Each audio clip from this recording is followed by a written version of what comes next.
All right. Good day, Grand Rising, and welcome to you all. You are tuned in to the Peak Wellness Hour, and we are diving into the year of 2026 strong.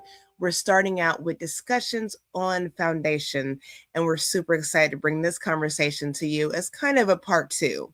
So, what I want you all to do is imagine that your life is a house. The roof is your goals, your dreams, and your accomplishments. The walls are your responsibilities, such as work, family, and commitments.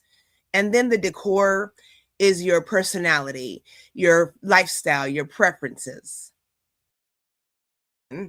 is what holds everything together, what holds everything up. So no matter how beautiful the house is, if the foundation cracks, everything is at risk. That is why we are going to be talking about core values today. We want you to grab a pen and paper. We want you to share, but we also want you to like and subscribe. And we'll be right back to have this conversation with you. We can't wait.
All right, so welcome back.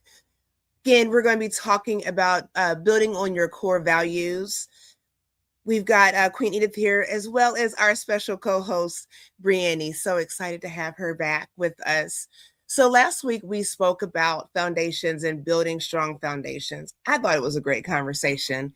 I don't know about you all. If you did not see that broadcast, you definitely want to go ahead and look back on that.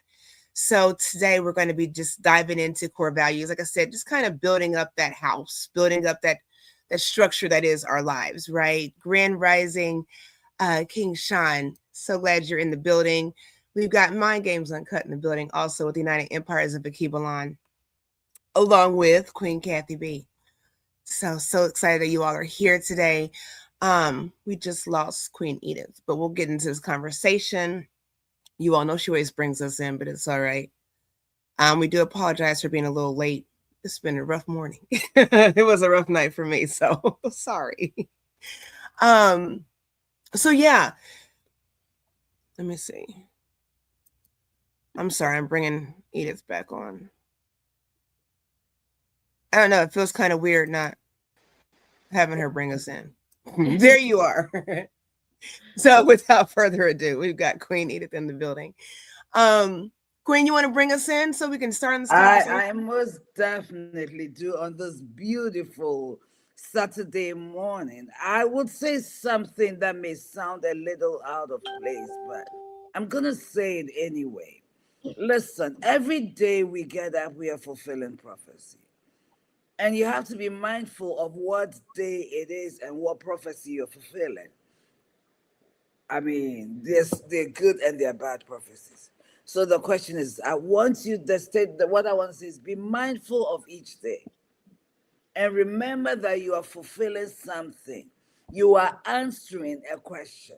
You may be a solution to something. Today is 10, 110. which is 1 1. It's a powerful number. So don't take this day for granted. Don't take any day for granted. But that is the pastor in me speaking. Good morning, friends and family. I'm not going to go too deep in there, but last week we started with foundations, and Queen opened us up with a very powerful structure: the roof, the walls, the pictures on the wall, and of course, the foundation. Okay, if the foundation is wrong, everything you build is in vain because they'll come crashing.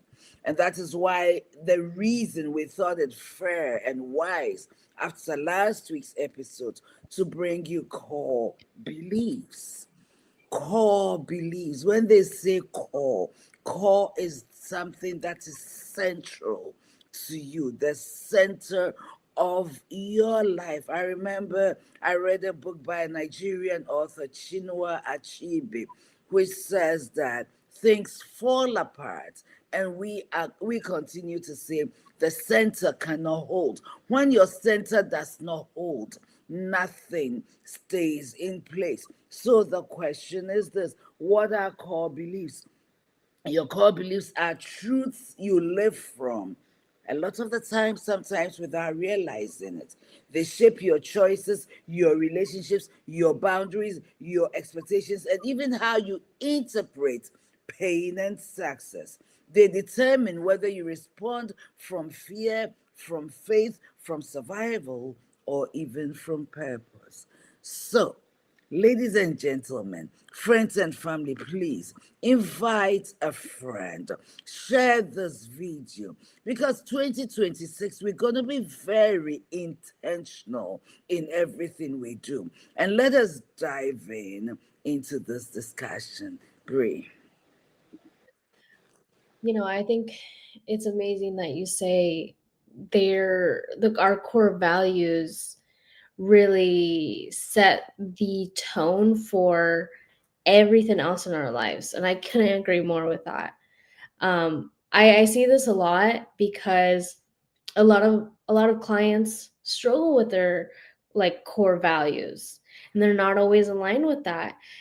And we got to ask ourselves, like, how are we walking through life um not being aligned with it, and what can I do to be more connected with it, whether that's if we value family, how can I serve that purpose?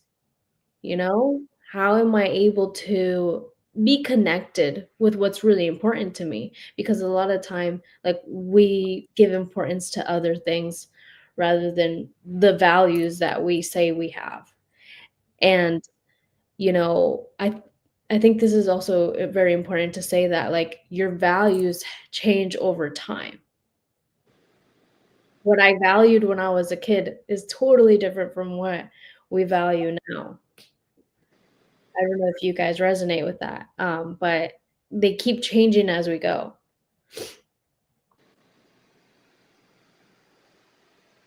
You're muted, Queen.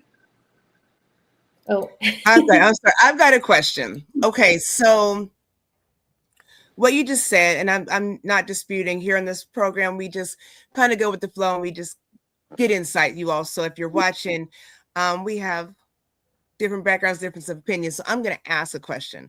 So I'm looking over something, and it's talking about core values versus goals. Okay, so if it says values are how you want to live, and then goals are what you want to achieve. So, for instance, if the value is freedom, okay, whether it's with your time, your money, whatever, the value is freedom. The goal is to build a flexible business or to, expand your wealth or whatever it is. If the value is family, the goal may be being more involved in family, being more attentive, being home by 5 for supper. mhm. So I'm wondering, is it that our goals tend to change more often than our core values? And I'm asking that because, like I said, Bree, you mentioned with clientele, with you and Queenie is working with clients with addiction needs, support, those goals seem to change. Today I want to be here. Today I want to fix this today. But the values, this is my core value. This is my core belief. I was brought up where I was told I'd never be anything. I was told that I was worthless, or I was told I was great, but yet I'm in this situation, So in my greatness, and then like with you all dealing with addiction counseling, in my greatness, I'm dealing with this thing. So my core value is to be great, but the goal, today I don't feel great. So today I don't want to do it. Today I don't want to try. You see what I'm saying? So I'm wondering if there's a difference in how we understand that for self when it comes to goals and core values. Any Can I insight? come in? Should I speak or Bree, you will go? You can add to it, Edith. Okay, so this is the way I'll describe it. I wouldn't even say our goals change. I said the activities towards the goal change. Sometimes the goal remains the same. Okay. The activities towards the goal, the actions we take can change based on knowledge. Okay. Let's just say I want to have freedom. In other words, I want to have the freedom to live as I please without trading my time for money. Okay. Then I have to figure out. In the beginning, I may say I'm starting peak home care, where I will make money and have the money that I need so I can live the life. But if I pick home care, I have to trade my time to live in the life. Then, well, as I go, I realize that okay, it's good, it's coming well. However, I'm spending a lot of time here. What other ways can I build wealth? Hi, beautiful. How can I develop wealth, develop find the money that I need without necessarily having to trade my time? Okay. So now the goal of freedom remains the same. Now I'm looking for other methods how I can make money and not have to be in the office from 7 a.m. to 9 p.m. If you are running a business and a business owner, you will realize that you work a lot more than your employees. I promise you, you work a lot more. Okay, so then how do I change the scenario? Make sure this business is working, but what other ways can I have freedom without necessarily trading all my time into it, right? So that's one thing. I don't think that ultimately our goals change. Our goals almost remain the same unless we want more. Then of course we make other goals to work towards achieving all of them. When we talk about their values and their core values. Bree said that as a child, you look at life differently because you're a child and you're young and you're immature. I remember being a child. One of the things that I wanted to do, watching these movies, watching these successful young ladies, single women like a doctor, a professor doing so well. She comes home to a beautiful, cute apartment. She sits on her balcony with the wine and smoking. It was the most beautiful thing to me. And that is all I wanted to be beautiful, to be young, to be successful, to live my life, to be able to come home and drink my wine, and pick up my cigarette. At the time, it was a goal. I wouldn't call it a core value. We have values and we have core values. Core values are very foundational. They are your non-negotiables. No matter what happens in your life, these values I'm not going against. Nobody will push me away from this. Okay, your core values. Having said that, they are what do you call it, foundational. They are rooting. They root you. Okay, and so once you're rooted in your core values, nothing will uproot you. It doesn't matter who comes in to try to change it.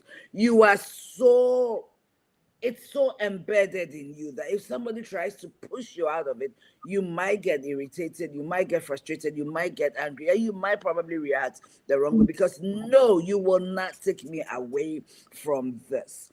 Core values, when you have solid core values and core principles, no matter what happens in your life, you come back to it and you stand. Okay. But as a child, your values will change. Mm-hmm. Your general values can change. I valued seeing a woman like that, smoking cigarettes, drinking wine. It's very interesting what children see. It was beautiful to me. The success part was there, but was everything real? It wasn't even real what I was seeing. So as we grow and mature and develop, our eyes open to what is reality, and we carve our path in Mm-hmm. life based on the knowledge and experiences we come across. So, core values, in my opinion, as are our foundation. We stand strong on it and they do not change. Thank you. I hope I answered your question. Yes, yes, yes. I love it. Go ahead, Bree. You gonna say something? No, I really like that you said there the core values are non-negotiable because it's almost like, correct me if I'm wrong, it's almost like we have a boundary. There's a boundary there that we're not going to let anyone, cross to change who we are, to change what's important to me. Mm-hmm. Yeah. Do you think that at some point those things need to be reassessed and readjusted over time? Like I said, like sometimes when we're growing up, the core values, you have them, before you can walk or talk, before you know it, you are, you're brought up with, say religion, different religions were brought up with different eating habits, the way we speak, the way we conduct ourselves. And then at some point, do you think it's appropriate for us to reassess those things? And because I think a lot of times with core values, when it comes to our upbringing and our foundation as children, there's an expectation. So if I grew up this way, this is how I had to do things now. You see what I'm saying? If I was brought up to where you're supposed to go to college and get married and then have children and then, all these steps, I think sometimes expectations hinder us from moving outside of those childhood foundational values in order for individual growth as in adulthood. That makes any sense? I totally resonate with that. And that's why I say like our values change over time, and Mm-hmm. I think it's important that we do reassess them. Um, Mm-hmm. because maybe the goal stays the same, like Edith, like there's just different activities that Mm-hmm. connect you to it. But sometimes, and I know this has happened to me, where they're not necessarily values that I want. They're values that were almost like given to me to have. They Mm-hmm. were expectations that I needed to meet. So then they became my values. But then we have to reassess of like, is this actually important to me? Mm-hmm. Or how is this going to align with my purpose? And Mm-hmm. that's where I think that we really have to have these deeper conversations within ourselves of like, okay, what's my purpose? And Mm-hmm. how are my core values getting me in that right direction? And is there anywhere we could pivot that maybe what's serving me and what's not? Love it. Thank you, Brie. That was good. That was Mm-hmm. really good. See, so some of us are living with inherited beliefs, right? Beliefs that formed our core values. Some of our beliefs and our values are trauma informed beliefs based on the trauma we went through. Mm-hmm.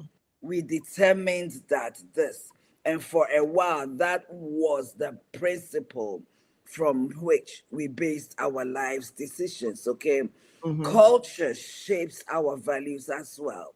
I moved in from Ghana to the United States. There are some things that I have had to readjust, okay?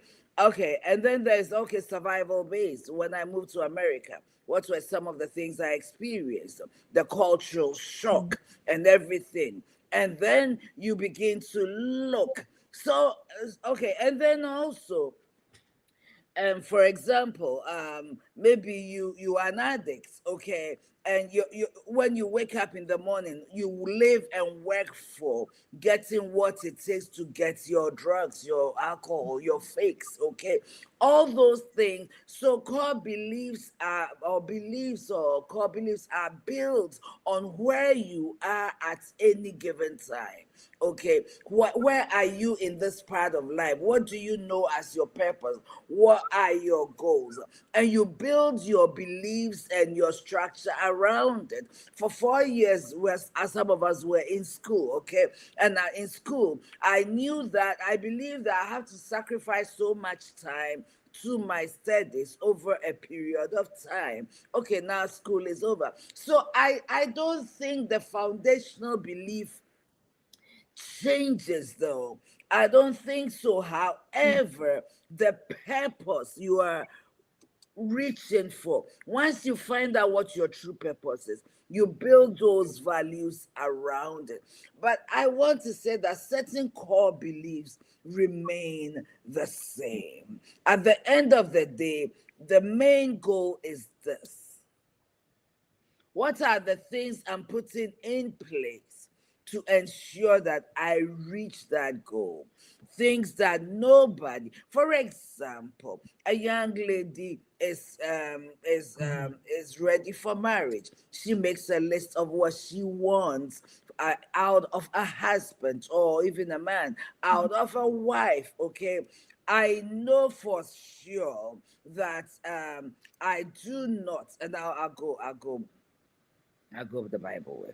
I do not want to have sex before marriage, because according to my core beliefs and by the Bible, sex before marriage is sin before God, and sexual purity is one of the most sinful things we can do to our body, the hurting things we can do to our body, which is the temple of the living God. A man comes into your life wanting to sleep with you. Is this something you're willing to negotiate because you're in love?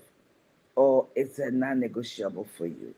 This is where sometimes we are pulled left or we are pulled right in our beliefs. And if your foundation is not strong, you may be pulled into the wrong direction. You can always do a turnaround. I'm not saying you can, but I'm just saying that certain beliefs. I do not want to have a long distance relationship, for example, okay, because I don't have the money to travel back and forth. Okay, now what do you do when somebody who checks all the boxes except for long distance relationship, okay, comes in? Then what do you do? Okay, I want to have a family, I want to have children, I want us to have the same faith. Now you are a Christian, and then a Muslim comes into your life. What will you do? So these foundational beliefs, a lot of the time, remain the same. Mhm. However, it's our mental status, Mhm. our understanding, our perception, our level of maturity that will Mhm. determine that, okay, I said that when I was 17 years old, but at 25 years old, maybe I can adjust this. Mhm. Okay, right. But we have to be careful when we talk about core principles, core values. It's so important that they are strong, so you are Mhm. not easily swayed. Okay, because that's the backbone that keeps you strong and standing. Uh, Mhm. I really like you said that it's very important that they're healthy in a way. Because Ida, tell me, or I mean, both of you guys can share input, but like, what happens when your core beliefs are so negative? What happens when you've been told all these different beliefs about yourself, and they make you they it's almost like you perceive yourself as a negative person, or you see yourself in a negative lens. And that's why it's so important that they are healthy. They are something that's going to help you on the long run, because it is so hard to change that perspective, that belief about yourself, when you've been fed a lot of like negative views on who you Mm-hmm. are. Mm-hmm. It's interesting, Brie, that you bring that. That is so powerful because in working as a counselor, you come to realize that people believe very negative things about themselves. Mm-hmm. I It was my fault that my brother died, Yeah. and so they live with this guilt and they believe it and they live with this guilt, and it drives every decision because it's a negative core belief. Life is negative. So that is so powerful. That is so powerful.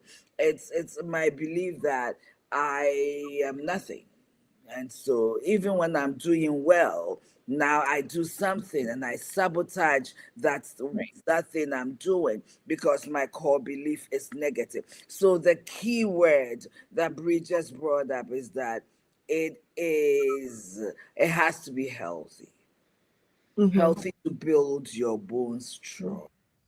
And Mm-hmm. and I know that we're in the process of, with a new year, and Mm-hmm. we want to build a healthy foundation, and it might be something that feels very challenging to us, of like building a healthy foundation. And I think I am very hopeful that you can build a strong foundation even when there's been a lot of negative in the past. Mm-hmm. There's been a lot of things that we perceived about ourselves that don't serve us, and we Mm-hmm. pivot. And Mm-hmm. I think that that's where maybe the values that we have are, they stay the same, or we've been inherited values from generations and they stick with us, but not necessarily getting rid of them. You can kind of see where do they align with that purpose, because Mm-hmm. if we allow that, those negative beliefs that we hold of ourselves, like, they're only going to affect us in our core values. I think a lot of that negativity, though, is in for a lot of people, not in every situation, but I think a lot of that is instilled at a young age before you understand what Mhm. is happening. Like I said, how do you, as a parent, how do you tell your child that you'll never be nothing? How do you call your children stupid? How do you're just like your daddy? You just Yeah. ridiculous things like that. And you wonder why people grow up and they don't see self-value. It's interesting how we hurt the most vulnerable people and we don't see the repercussions from it. So now I've got parents that tell me that I'll never be nothing. All it takes is one person, or say my parents said I'll be great, and one person from school, one teacher said, you're stupid, you'll never be nothing. And Mhm. so that one person out of dozens has shaped my perspective about myself. And for whatever reason, we like to hang on and cling on to that one negative thing, Mhm. and then we perpetuate the cycle. I'm upset because let's say a young man. This young man's upset because his father wasn't there. You're so angry. Now you're in your 20s, 30s, have no relationship with your father, but now you have children and you don't have a relationship with. I've heard people say, well, I don't know how to be a good father because my father wasn't there. But you're Mhm. procreating all over the place. Right. There is something wrong with being unhealed as we go through this process, as we work on this foundation, because it's there. The ground is always going to be under your feet. So the foundation is there. It's what you're building on it, and I think we have such a difficult time with self-love and self-acceptance. And again, it's back to that expectation. I know people that are adults that have a hard time looking in the mirror and saying, I love myself. Yeah. That blows my mind. You have people around you, I'm telling you, I love you. This person saying, I love you. And you don't get that. You don't feel that for yourself. I think wanting to heal and wanting to accept positive growth and empowerment is going to be that first step to moving on that negativity. Because if we're expecting someone to validate our greatness, we'll let somebody shake their finger at our weaknesses and our shortcomings, but we'll push somebody away when they try to validate our greatness, because it's uncomfortable for us. It's uncomfortable for a lot of people. And it's mind blowing. As much as I can comprehend the process, it's mind blowing still, so I don't know.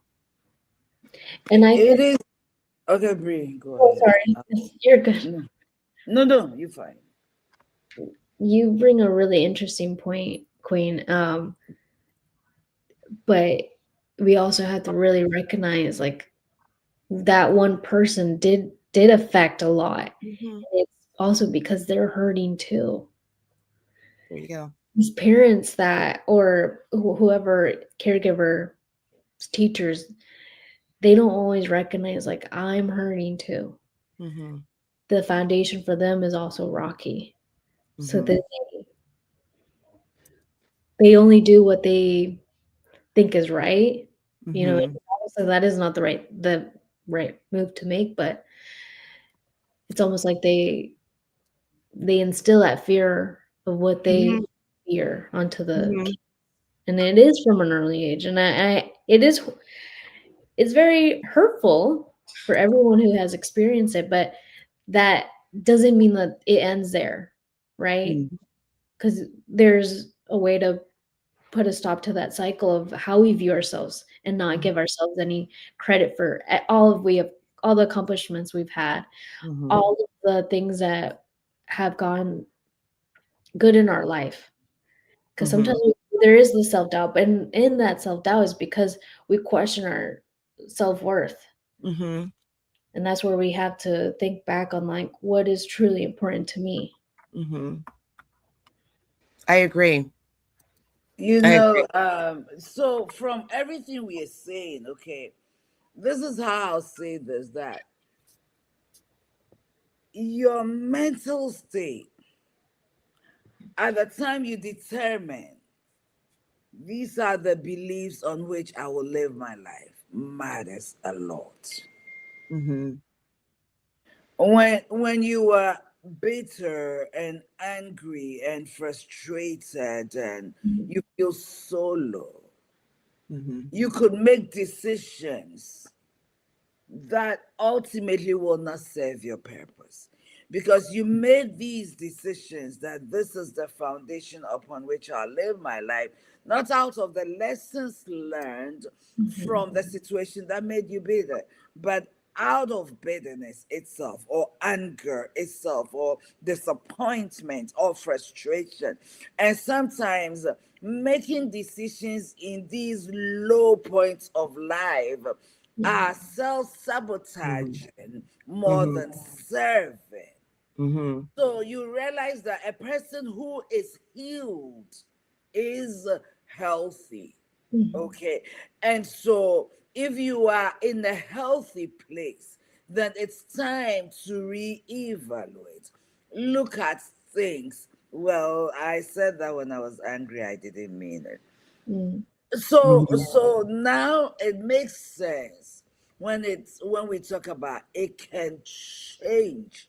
Mhm. Mm-hmm. It can change as you get older, or I don't want to use older because sometimes people get older and continue to behave very Mm-hmm.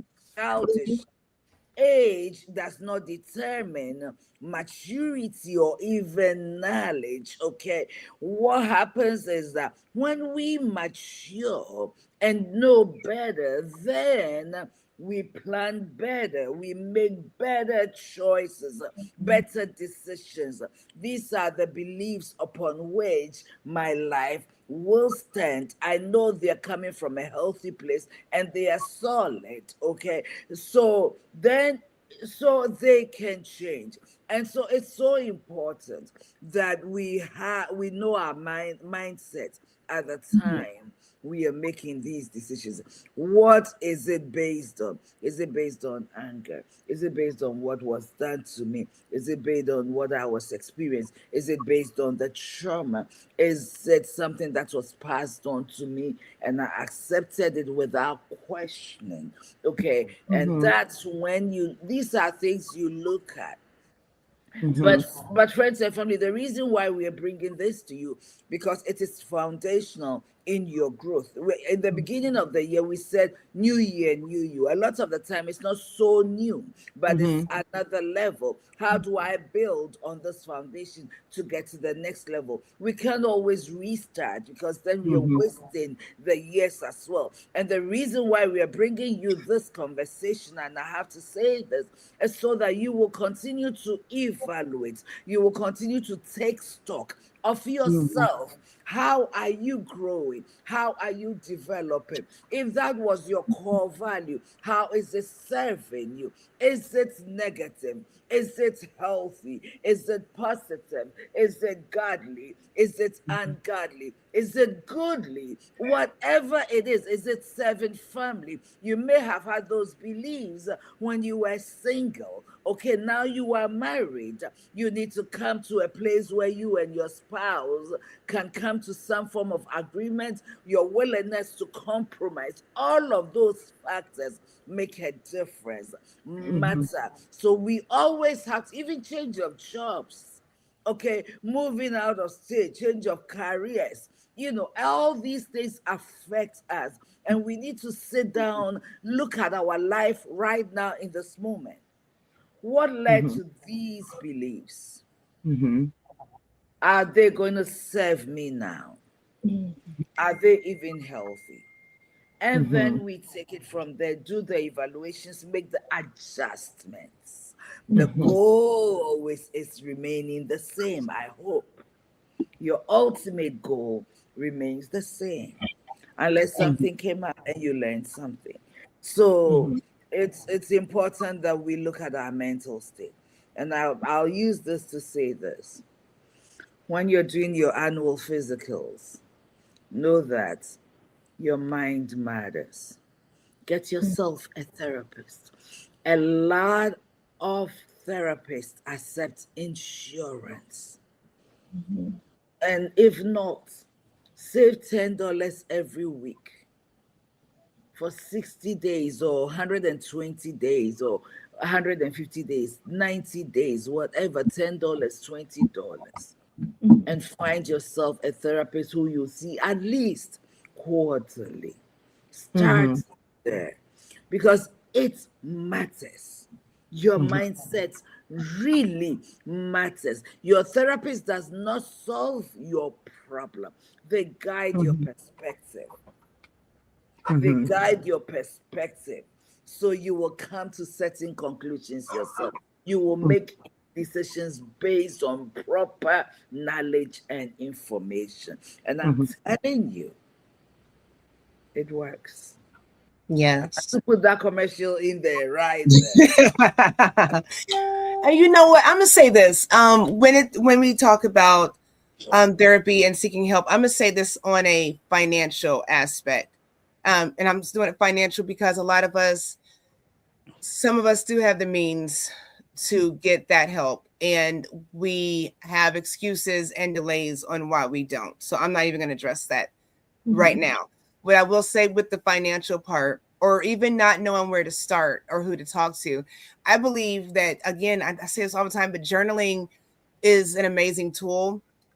I know when I started doing my coaching, I did self coaching first. So it's tricky to do it because if you go to a therapist, if I'm going to Queen Edith or Bree, they're non-biased Mhm. for a need, and they're there to try to help serve that need, right?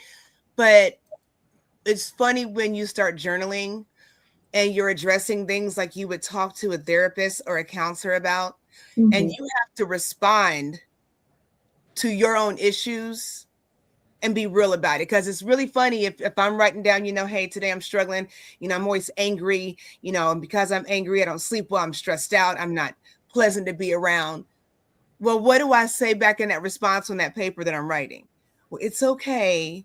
You're just having a bad day. No, you ask yourself those questions. Well, why are you always angry? Why are you always stressed out? Why can't you forgive? Why don't you choose to heal? Using those words. And you'll realize that it's very insulting to self to lie to self. Mm. And if that's what you're doing, then go ahead and put the pen and paper down and get some help.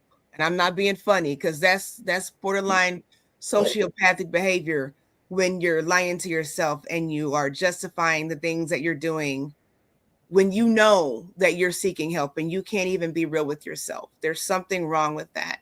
There is a huge that brokenness is real. Queen Edith, you said something a few weeks ago, and you were talking about your mother and her passing, and you mentioned, as far as that wound never healing, right? And I didn't say this on that broadcast, but it's been in my mind for quite some time since you said it. And I can't identify with how you feel and what you're going through with that. But I'd like to suggest that maybe some of these wounds that we have, when it comes to healing, we have to realize that, if you cut yourself when you were a little kid, you fell off the bike and you had this big gash on your knee. Well, it's healed now, but you still have the scar and the scar tissue. All because you have the scar tissue doesn't make you unhealed. It's a remembrance of you falling off that bike. It's a remembrance of you falling down, you tripping over something, and hopefully it makes you cautious. When you get on a bike again, don't be doing wheelies in your 40s like you did in 14. So I think sometimes we have to recognize that scar tissue and not try to reopen that wound. I'm not speaking on your situation with your mom. I'm just saying in general, when we're trying to heal, sometimes it's a lot easier for us to be in that victimized mode than choosing to be a survivor. Because a lot of times when we're victimized, it's not when we choose. Even if we're doing things we have no business doing, it doesn't mean you want to be victimized, right? But survival is a choice. And a lot of times it's easier because it's more familiar to stay in that victim mode. Well, this is why I am, because I went through this. I was traumatized. I was hurt. Somebody offended me. So this is why I'm angry. This is why, I move the way I move. I speak the way I speak. And you have to ask yourself, is it beneficial to you? Is it helping you? It's not helping anybody else, but if that's where you can't be when it comes to living in a world with everybody else, is it benefiting you? And when you find that it's not, you'll see how the world responds to you. See how people respond to you, environments respond to you. And it just perpetuates that negative cycle. Nobody wants to be around negative people except other negative people. When you learn, I was brought up, misery loves company. It's funny, this things that we hear, and until you see it, just like misery loves company. Whenever I'm miserable, and I try not to be, when I'm miserable, I'm not calling Queen Edith, I'm not calling Brie, I'm not calling nobody with my misery unless I'm looking to heal and be empowered. I don't want you in, girl, I had this bad day. I hate this job. I hate these people. And I'm calling Edith. And she's like, girl, yeah, you should beat him up. You should. No. And instead of saying, hey, that's not the way to think. That's not, so, and if that's what you're clicked up with, it's not good. It's not good for growth, personal growth. So, yeah. To piggyback on that, my mother thing, like, it's not something that I'm not healed from. It's something that I've learned to live without. I've learned to live through it, not even survive it. And we live in the memory. I lost a child. My daughter died, and after her, I've never had a child. Okay. I can't help to, when I see young baby girls, like, get excited and get thrilled and wonder. Because today in social media, you see someone wishing their daughter a happy birthday on the same date that my daughter was born. And I'll sit there and say she would have been 25 or 26 or 27 years. The memory isn't going away. The void may not go away. However, I understand it. I live with it and I cherish the moments I Mm-hmm. did spend with her. So our scars, like you said, I have learned not to be ashamed of my scars. Mm-hmm. I wear my scars proudly. I'm Mm-hmm. not afraid to share them when it's time to share them. Mm-hmm. Okay. And that is very important. Mm-hmm. We don't need to open up a wound. Sometimes, as therapists, we do, though, because it's unhealed. When you look at the scar, there's a Mm-hmm. lot of mass in it. So the scar itself is just masking. The wound is still in there. Mm-hmm. Mm-hmm. So now we have to cut it open and get all the, what do you call that thing that come out of wounds, Queen? The liquid, the fluid that The you, drainage. the drainage. We need to drain it. Mm-hmm. So now it will probably be healed. Mm-hmm. And the scar will not be pose a problem later on. Mm-hmm. As therapists, Mm-hmm. sometimes we looking at the scar realize that there's a lot of fluid in there built up, Mm-hmm. and it can end up becoming infectious, Yes. right? So Yes. sometimes Yes. as therapists, that particular scar tissue Mm-hmm. is not healed. Mm-hmm. Some of it, like mine here, is healed and dry. There's nothing in Mm-hmm. it. When I push it, I feel nothing. Mm-hmm. And I've been going to my doctor therapist to look at it. I've been going. My last appointment was just 2 weeks ago. Mm-hmm. So the reality is this: some scar tissues Mm-hmm. are still wounded. That Mm-hmm. fluid is in there.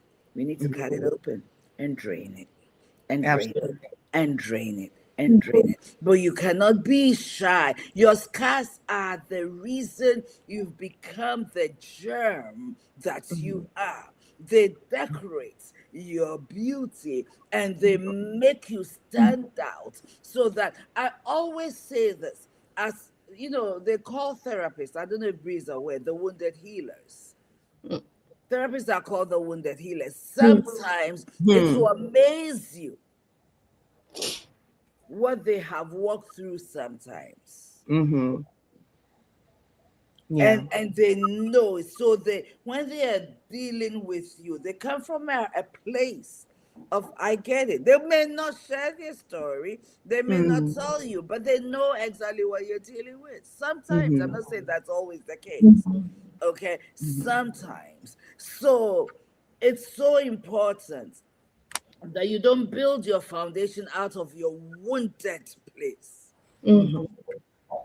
You can build it out of the lessons you learned in that situation. Mm-hmm. But definitely don't let the pain of the wound determine your tomorrow. You went through something at the age of 16, 17, 18. And I say this, and nobody should, I won't even share it. But there's this No. book I'm writing, and there's purpose in your fire. I've been writing it for over 6 years. Mm-hmm. Purpose in your fire. There's purpose in that wound.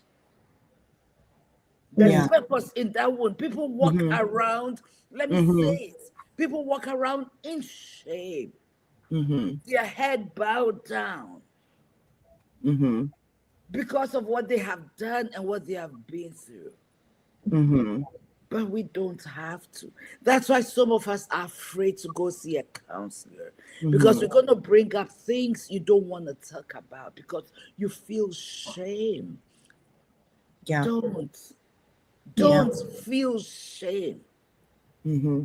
I don't care Mm-hmm. that you went through it. And that, when I say I don't care, I mean it's not the object of our Mm-hmm. conversation. But how do we get unstuck so we Mm-hmm. can make healthy choices and move on with life? It's not a Mm-hmm. stumbling block, it's a stepping stone. Mm-hmm. It's a stepping stone. And as your therapist, the goal is to help you overcome that hurdle.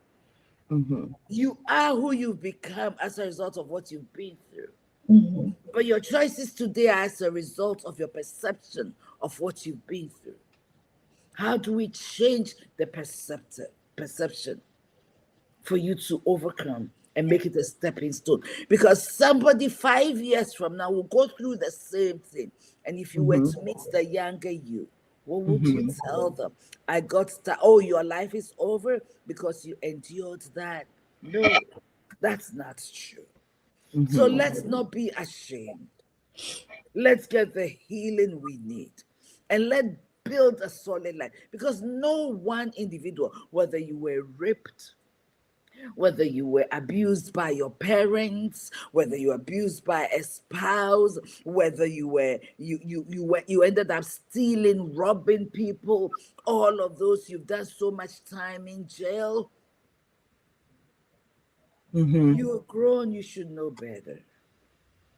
Get the help you need so you can build your life solidly from this day going forward. Mm-hmm. Absolutely. Let me be And you quiet. know, I just want to stress that again, me bringing that up, I was not correlating that to your situation. I I know. just, and that's why I didn't bring it up then, because I thought about it with just healing periods. So, and you all have seen me when I talk about my I've not lost a parent, thank God. But when I talk about my grandmother, y'all know I'll click this camera off real quick and grab some tissues. So, Oh, I know. it is impressive. So I just want to make that clear to everyone. We have the right to grieve. We have the right to heal in our own time, but the goal is to not stay broken and Mhm. find the tools that work for you to put those pieces back together.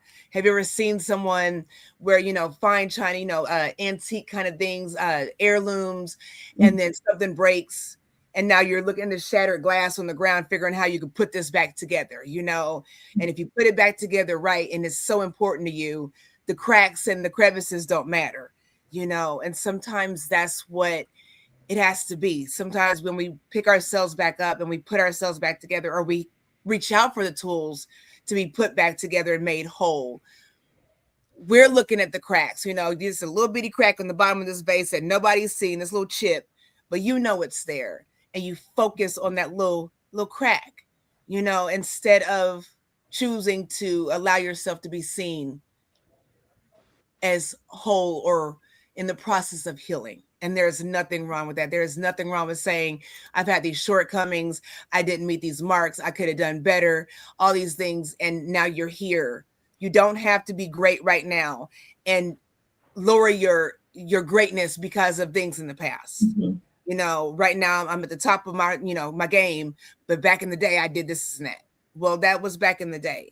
And like she said, that scar tissue that, there's room to build and heal and grow from that. So the shame is unnecessary. I guarantee you, people in your life, we're connected by design. It's 6 degrees of separation, right?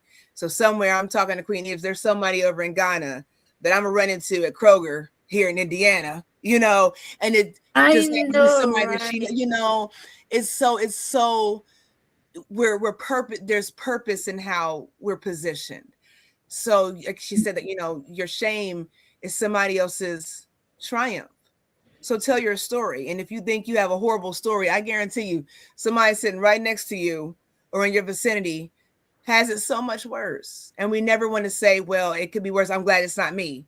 I'm like, no, it doesn't. No, you don't want it to be you, but you don't want it to be somebody else either. So sharing your story, having a voice of empowerment, you have no idea how it blesses someone else. And that's why we do this on this platform. That's why we get to collaborate together, including King Sean, who's not here, and anybody else that comes on. That's He's why not here, but he's here. He's he's all here. You over the see him all in place the right now. comments. You see He's him. not here, but he's here. He's here. So yeah. So you never know. And you have to be mindful of who you're sharing your life with. Some people just want to, get information and tear you down. That's a lot of waste of time. But it happens. So be mindful of that. But even in that situation, hey, I did this thing back then and now it's thrown up in my face. Well, yeah, I did, but I don't now. So you have to be comfortable with saying that. You have to be comfortable with saying that I'm the best me I can be right now. And if that's not you, then get to your best. It's not about perfection. It's about bettering self one moment at a time. And sometimes we can't take it one day at a time. Sometimes just one moment. You got 24 hours in a day, and this one moment I might just snap in this one moment out of 24 hours. So it's moment by moment where you have to be strategic and intentional about how you want your life to look. And there's nobody behind the scenes saying cut when you jack it up. You just keep going on and you just, it's part of a blooper now. So laugh it off, cry it off, but get back up and get back to your core values. I really like that you said that there might be people that throw it back to us of like you mess up, and something that I've learned and is that you can't not everyone in your life is going to be able to listen and understand you. Mm, Mm-hmm. Sometimes we think that there are people, as much as we want them to be the our person Mm-hmm. that we can tell things to, we have to be mindful, like you said, Queen, that not everyone's going to serve that purpose. Mm-hmm. Not everyone's going to listen mindfully and be able to express like empathy or compassion or guide us with whatever it is that we told them, and maybe keep that information to themselves and not throw it back to us. Not everyone can do that, and I think not everyone can do that is also because like because sometimes there are people that want to create negativity, right? There are people, like you said, negative attracts negative. So if that mindset is what they are seeking to continue to hurt you, then you have to be mindful and pay attention to those around you, no matter if they're friends. Sometimes even our friends can't provide insight like how Mm-hmm. we want it to. Now, what I will say is that I really like that you said we can always fall back on our core values, even when we struggle, even when we make mistakes. Our core values are there, and that's something that we will fall back to. We'll remember what's really important to us, Mm-hmm. even when life is hard, which it will be, as it is all the time. You, your values are there, Mm-hmm. and you have to really think about like what how am I going to continue to stay motivated with that purpose, Mm-hmm. and how am I going to how can my values strengthen me as well. Mm-hmm. I agree. You know, you said something when you know, our people, when you think somebody is your person, your go-to person, how many of us have, you know, our people, or how many of us are somebody's people, and you don't sign up for that? We don't sign up for that. You know, this is, you know, Bree's my go-to person. She didn't sign up for that. I just know when I call her, she'll listen. She's not gonna be rude. Look at King and the wind speaks. There you go, Bree. The wind speaks. Doesn't mean that she's gonna be, you know, nasty, and you know, but I've made her my person because maybe she's compassionate, maybe that's her role professionally, or maybe she shouldn't have boundaries. Maybe I don't have boundaries, but we have to keep that in mind, and that's why, again, therapy and mental health resources are important, because unfortunately, you know, you pay these people to do that, but that's what they're there for. I know my children, you know, I am my oldest son. I am the fall guy. Something happens, it's my fault. You know, if something happens at work, my husband is the fall guy. You know, I can come home. I can't yell at somebody at work. I can't yell at my patients, but I can come home and yell at my husband, you know, about work. You know, he didn't sign up for that. So just keep that in mind when we're reaching out to people. Why are you reaching out? What is your purpose? And if it's not growth, be very careful, because you might find yourself entangled in something that is more difficult to get out of, if versus just keeping your mouth shut, praying, meditating, picking up the phone and calling for some help, you know. So just think about those things. and I will piggyback back on that one too. Like Bree said, sometimes, or you have both said that sometimes I think Queen G is my person or Brie is my person. They mean well, they don't even mean to go gossip. But Mm-hmm. then, on top of what they're dealing with in their own lives themselves, they're overwhelmed and there's this overflow of, I need to get it out. I need Mhm. to get it out. So people, not everyone has the capacity. Mhm. Okay, not everyone has the capacity. As much as they love you and they care about you, they don't have the capacity. Another thing that I find a little irritating is that whilst you're sharing, this is what's bothering me. Let's say, oh, and me too. And then you also make it about you and share yours. So now the Mhm. person, whilst you're trying to, let out and vent or something, they're not even listening. Listening is an Mhm. amazing skill, and therapists are taught to listen. Okay, Mhm. they're not even listening. So you share so much and realize that Mhm. it's it didn't help anyway, Mhm. and then you blame them. Okay, Mhm. and that also impacts your relationships. Yeah. Mhm. So get a healthy space where you are safe to Mhm. offload, and then let's take it one step at a time. It is so, so Mhm. important. Then we all have it. Listen, a doctor has a doctor. Doctors don't diagnose their spouses. They tell them, "Have you told your doctor?"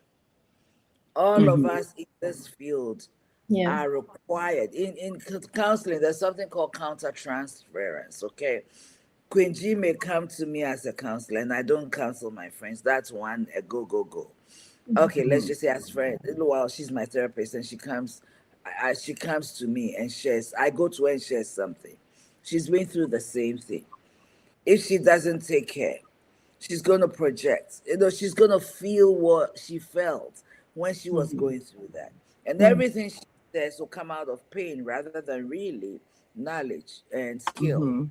Okay, Yeah. so even therapists have a counselor or a Mhm. therapist they go to. We also have to get our mental health straight, so be in a better position to serve you Mhm. and not put ourselves in your situation. Say, "Oh, I went through this, and he did that, and she did that, and then I mess up your work." So there Mhm. are boundaries that every one of us must build around us, protect ourselves, protect whatever we have been called to do, so we'll be better effective. Okay, and so Mhm. when we talk about core values, even as a counselor, as a therapist, as a coach, what are your boundaries with even your clients? Mhm. Okay, making sure that you don't develop a relationship where there's so much familiarity, because familiarity will dilute your impact. Mhm. Okay, Mhm. so it's so important. And your friends, keep your friends as friends. Let your husband or your wife be your spouse. By all means, share things with them, but be mindful that they are not your therapists. Mhm. They will listen out of care and out of love, but they Mhm. may provide you with the solution you're looking for. So Mhm. have those balances, checks and balances in your relationships. They'll go a long way to help you. Wow, 1 hour is already come and gone. I love it. I love it. This has been a great conversation. We appreciate you all being in the comment section and giving your feedback. And of course, Bree is so awesome. The little Win, she's so sweet. The Thank- wind.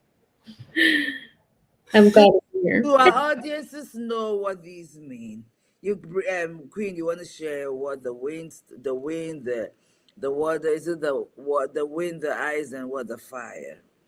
Yeah. So if you all didn't see last week before we got, was it last week? So King Sean has deemed Queen Edith and I fire and ice. I have to be the fire. And you know what? I'm trying to sound like Brie and just be calm and gentle and not so intense. But I can't The do it. wind So can be she balances out. boisterous. I was surprised that they deemed me the wind because while I might sound calming, I think, and I speak another language. I speak Spanish, so like it might I might be a different element. Mhm. But the wind, look at the winds we've been having lately. It Oh, could move a car. So the wind can yes. be strong.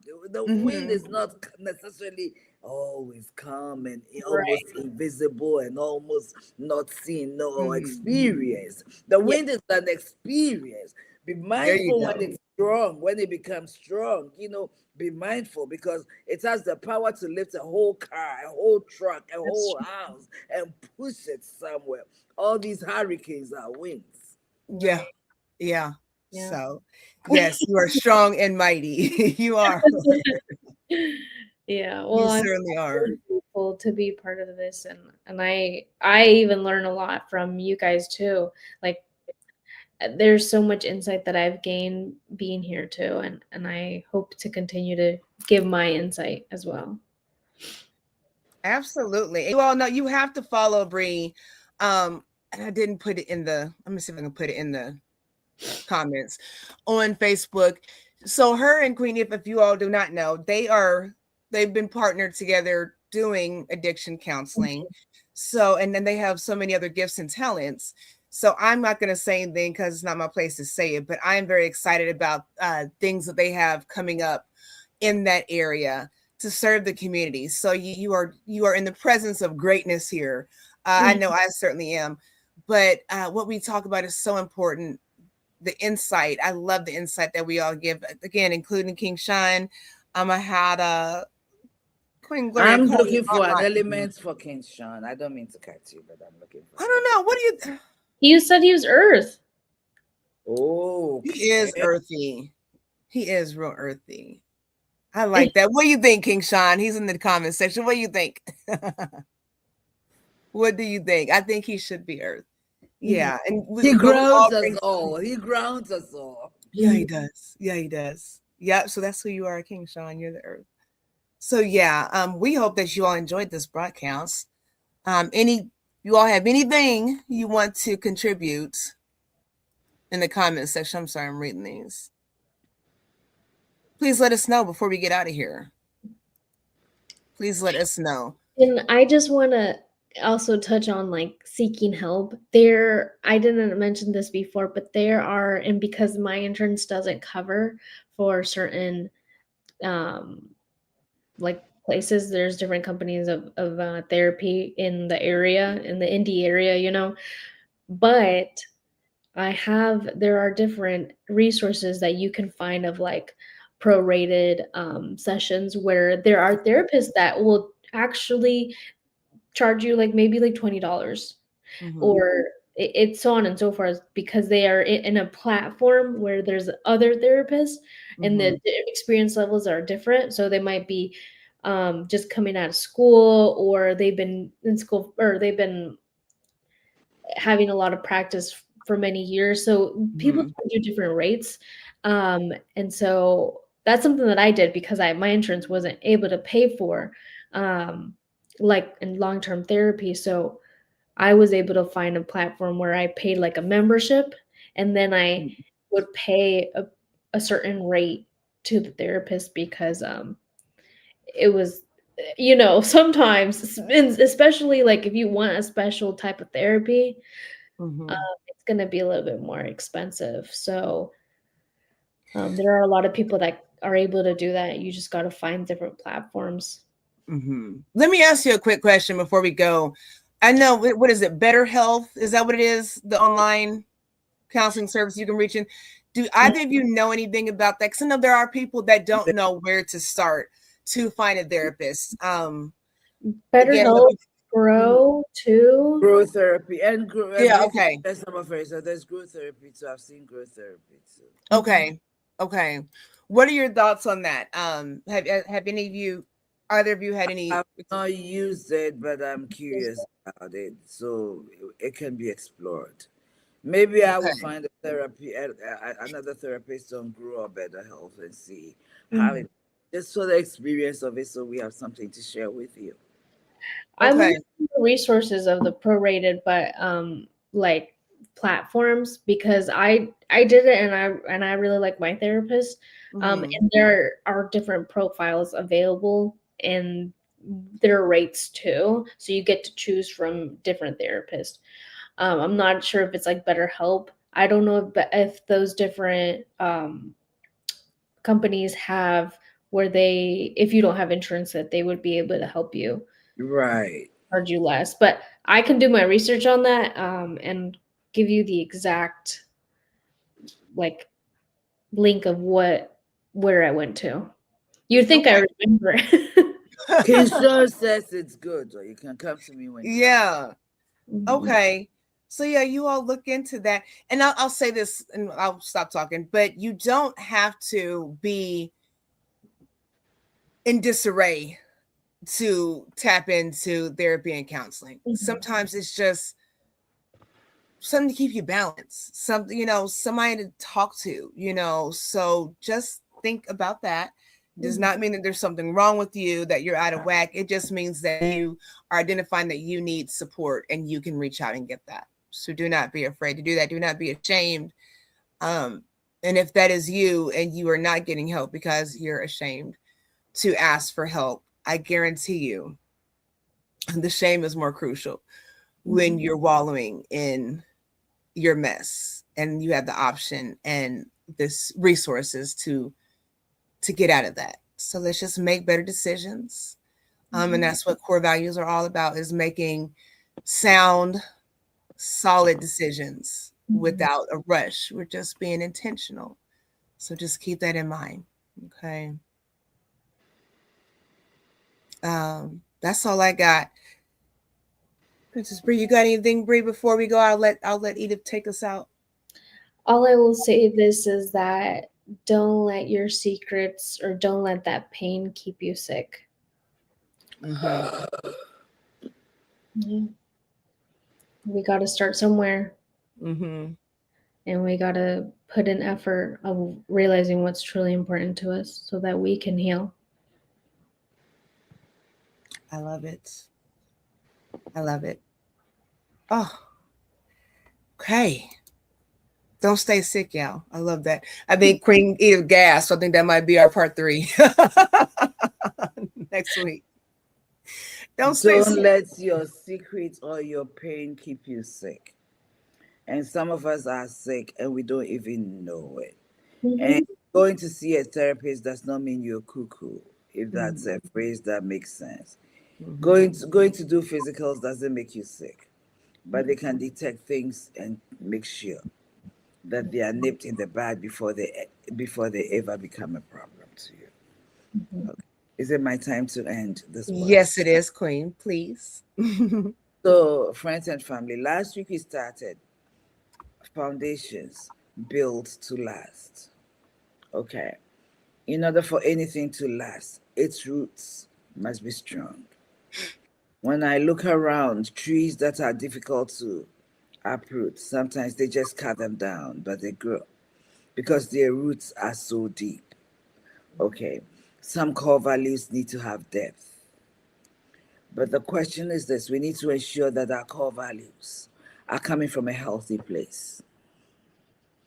Mm-hmm. It's so important they come from a healthy place, that we ourselves are healthy enough to know when to evaluate, reevaluate, readjust, realign to fulfill or to meet where we are going to. Okay. Core beliefs are they're the roots of our principles, the source of our values, and the framework of our life codes, coded language. If the root is unhealthy, and the fruit will definitely reflect it. But when core beliefs are healed, aligned, and grounded in truth, the entire structure becomes stable. They last longer and it becomes attractive to many people whilst attracting others to their light. So, my dear friends, whilst we're still in January, what are your core values? What are your principles? What are those core beliefs that will keep you building, rebuilding, refixing at all times? That will keep you standing, that will keep you going, even when the going becomes tough. Because the mindset with which we make decisions sometimes it's not the mindset that keeps us going, but it has to be, because the going will get tough along the way. When it does, what are you standing on? that will make you, even if you're cut low, can you grow back again? And those are what core values do, core principles do, core beliefs do. Those are the strengths that keep you going, rooted. And no matter what, you know you will make it to that line. We thank you so much. We appreciate you. And this 2026, I'll say it again, we are being intentional. We know what we want, we know what we need to do. And even after 90 days, we'll keep pushing. When we don't feel like it, we'll keep pushing. Because you are worth it. You are worth the end you see in your mind. You are worth the goal you have set. You are worth the walk. Push through it. Because we on Peak Wellness Hour are cheering you on. We love you, appreciate your time, and thank you for valuing this time with us. Have an amazing week until we come your way on the 17th. Peace.